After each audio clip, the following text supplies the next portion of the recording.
Quack.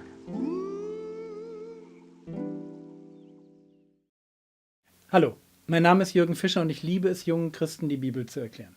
Thema heute: Star-Kult, Trends bzw. Vorbilder. Quack. Sind Vorbilder gut? Sollte man Vorbilder haben?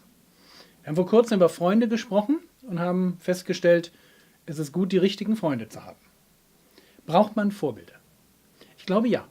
Es lohnt sich gerade, wenn man junger Christ ist, sich an älteren, reiferen Christen, die Vorbild sind, zu orientieren. Deswegen auch der Anspruch an Älteste, an die, die einer Gemeinde vorstehen, dass sie durch ihr Vorbild führen. 1. Petrus, Kapitel 5, Vers 3 lesen wir davon. Wir lesen, dass Älteste führen, indem ihr Vorbilder der Herde werdet. Das heißt, ich schaue mir an, wie lebt der in meiner Gemeinde was zu sagen hat. Wie geht er mit seiner Bibel um? Wie betet er?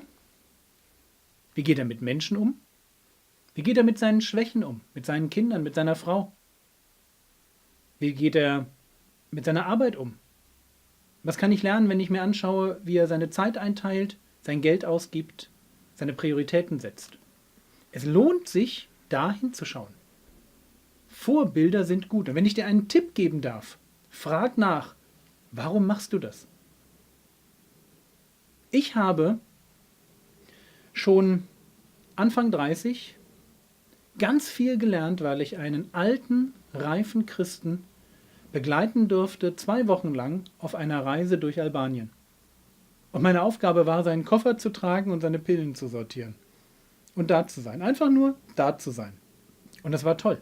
Es war toll zu sehen, wie er sich investiert hat, mit Mitte 70 noch, in das Reich Gottes. Hat mich motiviert. Es hat mir eine Vision davon gegeben, wie Leben aussehen und gelingen kann. Und wenn du so jemanden kennst und hast, häng dich an ihn ran. Versuch bei ihm zu sein, mit ihm Zeit zu verbringen, auch mal zu übernachten, einfach zu schauen, wie macht er das. Deswegen kann Philipper Kapitel 3, Vers 17 Paulus sagen, seid miteinander meine Nachahmer, Brüder, und seht auf die, welche so wandeln, wie ihr uns zum Vorbild habt. Es gibt immer Leute, die machen es richtig. Und wenn du schlau bist, suchst du dir solche Vorbilder und orientierst dich an ihnen. Und du wirst merken, das liegt in unserer Natur, dass wir Vorbildern folgen wollen, dass wir Stars haben wollen. Und bis zu einem gewissen Punkt ist das völlig in Ordnung. Schwierig wird es, wenn diese Vorbilder für uns an die Stelle von Gott treten, wenn sie Ersatzgötter werden. Dann wird es gefährlich. Gefährlich wird es, wenn wir uns an Menschen hängen, die gar nicht als Vorbilder taugen, sondern uns von unserer Kultur nur als Vorbilder präsentiert werden. Und die dann Teil eines Systems werden, was uns eigentlich von Gott wegziehen möchte. Wenn plötzlich Äußerlichkeiten betont werden und es nicht mehr um den Charakter geht. Wenn Menschen uns nicht mehr in ihrer Ganzheit präsentiert werden, sondern wenn wir nur noch ein medial verfremdetes, oberflächliches und oft genug falsches Bild präsentiert bekommen. Wenn wir nur noch das sehen, was wir sehen sollen. Und dann selber uns im Licht dieses falschen Bildes, dieses falschen Vorbildes anfangen, selber minderwertig zu fühlen. Weil wir gar nicht so sein können wie diese Pseudo-Vorbilder, diese falschen Stars, diese von den Trends hochgespülten Pseudo-Heiligen. Dann wird es gefährlich. Und da warne ich dich davor. Ich warne dich davor, dass du dich an Leute hängst, die von den Medien gepusht werden und die dir eine Art von Leben, eine Art von Charakter und eine Art von Zielsetzung im Leben vermitteln, die überhaupt nichts mehr mit Gott zu tun haben. Also Fazit, es gibt gute Vorbilder und ich hoffe, es gibt sie in deiner Gemeinde. Häng dich an sie. Und es gibt in dieser Welt einen Trend hin zu den Stars, zu den Ersatzgöttern, die uns von Gott wegziehen wollen. Und da musst du ganz vorsichtig sein. Das wird dir nicht gut tun. Der neue Begriff, den ich dir mitgebracht habe, Verheißung. Verheißung. Was ist eine Verheißung? Eine Verheißung ist ein Versprechen Gottes, eine Zusage Gottes. Verheißungen wollen dich anreizen. Gott sagt, ich gebe dir eine Verheißung, wenn du das und das tust, dann verheiße ich dir, dass das und das passiert. Versprechen, eine Zusage Gottes. Verheißung. Die praktische Aufgabe. Praktische Aufgabe, der Kurs geht ja langsam zu Ende. Ich meine, langsam, keine Sorge, nicht so schnell.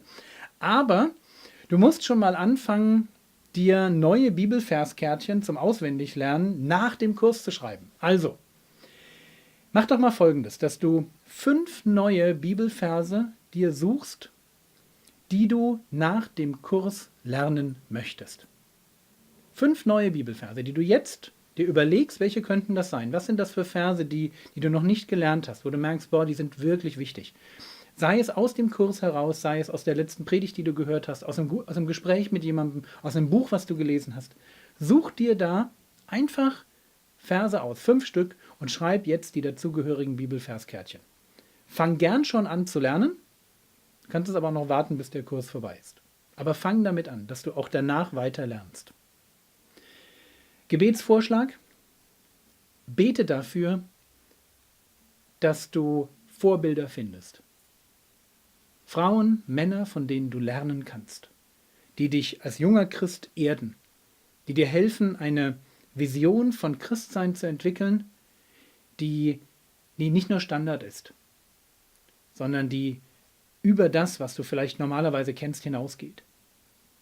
Frauen und Männer, die Antworten haben, deren Leben gelingt, die gläubige Kinder haben, wo es wirklich vorangegangen ist im Leben, durch die Menschen zum Glauben gekommen sind. Such dir solche Leute. Bibellese, Sprüche. Mal wieder Sprüche. Sprüche Kapitel 12 ab Vers 15. Einfach bis zum Schluss. Wie immer, 2 gute Fragen dazu. Die kommen gleich, werden gleich eingeblendet. Gott segne dich.